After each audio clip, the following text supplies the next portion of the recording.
जानलेवा corona virus की दूसरी लहर का प्रकोप जारी है। कोरोना से देश में अब तक 3 लाख से ज्यादा लोग मर चुके हैं। इस बीच बीजेपी के वरिष्ठ नेता कैलाश विजयवर्गीय ने अपने एक दावे से सबको चौंका दिया है।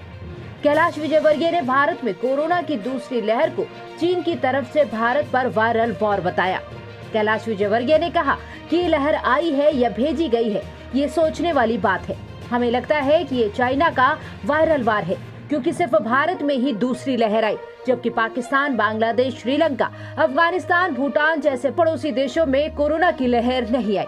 उन्होंने दावा किया कि दूसरी लहर प्रधानमंत्री नरेंद्र मोदी की लोकप्रियता को खत्म करने की साजिश है।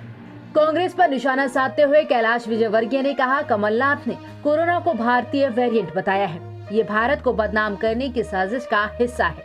चीन कांग्रेस और कमलनाथ के कंधों पर बंदूक रखकर हमारे देश में चला रहा है और दुनिया में हमें बदनाम कर रहा है।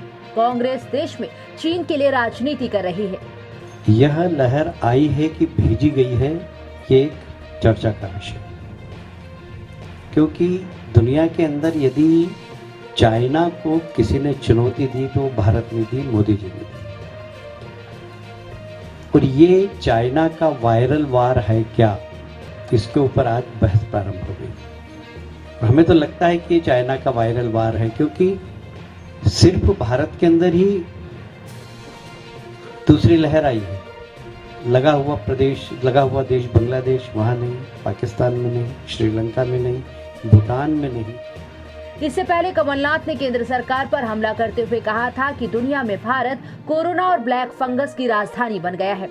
उन्होंने प्रधानमंत्री नरेंद्र मोदी पर निशाना साधते हुए कहा था कि मेरा भारत महान छोड़िए, मेरा भारत कोविड बन गया। कोरोना वायरस से होने वाली मौतों के बनावटी आंकड़े पेश कर हम पूरे विश्व को धोखा दे रहे हैं। एम्स निदेशक रणदीप गुलेरिया ने कहा है कि ऐसा बताया जा रहा है कि कोरोना की तीसरी लहर में बच्चे सबसे ज्यादा संक्रमित होंगे, लेकिन इस बात का सबूत नहीं है कि कोरोना की तीसरी लहर का बच्चों पर असर पड़ेगा।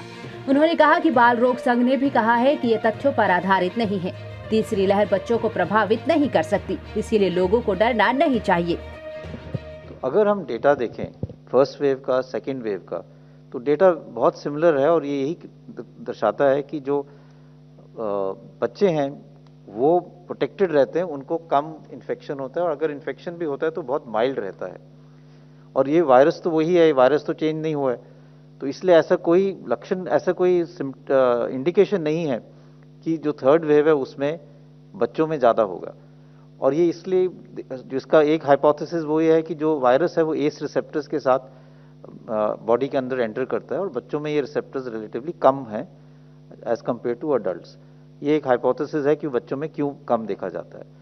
लेकिन अभी तक जो डेटा है दोनों वेव्स का, उसमें बच्चों में ये कम पाया गया है, इसलिए ऐसा नहीं लगता कि बच्चों में आगे जाके पाया जाएगा, आगे सीवियर इन्फेक्शन होगा या ज़्यादा इन्फेक्शन होगा। जिन लोगों ने इस थ्योरी को आगे बढ़ाया है वो उनका ये कहना है, क्योंकि बच्चों में अभी तक हुआ नहीं है इन्फेक्शन, वो प्रोटेक्टेड हैं, इसलिए अगले वेव में शायद उनको ज़्यादा इन्फेक्शन हो सकता है प्रोपोर्शनली। लेकिन इसमें कोई अभी तक एविडेंस नहीं है कि बच्चों में सीवियर इन्फेक्शन होगा या उनको ज़्यादा केसेस उसके आगे वाले वेव में पाए जाएंगे। मेरा तो ये मानना है कि हमें ये कहना चाहिए कि हमें we should work for the fact that there should be no other wave, चाहे थर्ड वेव हो चाहे फोर्थ वेव हो। वहीं ब्लैक फंगस को लेकर डॉक्टर गुलेरिया ने कहा कि कम रोग प्रतिरोधक क्षमता वाले लोग म्यूकरमाइकोसिस, कैंडिड और एस्परोजेनस संक्रमण से संक्रमित होते हैं। उन्होंने कहा कि इन दिनों सामने आ रहे फंगल इन्फेक्शन को उसके नाम से पहचाने, न कि उसके रंग से, फिर चाहे वो काला हो, सफेद हो या पीला। उनके मुताबिक कोरोना रोगियों में देखा गया फंगल संक्रमण ज्यादातर म्यूकरमाइकोसिस है, जो कि संक्रामक नहीं है। वहीं उन्होंने साफ किया कि ऑक्सीजन थेरेपी और संक्रमण पकड़ने के बीच कोई निश्चित संबंध नहीं है, बल्कि 90 से 95% म्यूकरमाइकोसिस के रोगी या तो डायबिटीज के मरीज हैं या उनके इलाज में स्टेरॉइड का इस्तेमाल हुआ है। वहीं डॉक्टर गुलेरिया ने साफ तौर पर कहा है कि एंटी फंगल इलाज कई हफ्तों तक चलता है, इसीलिए अस्पतालों के लिए चुनौतीपूर्ण साबित हो रहा है।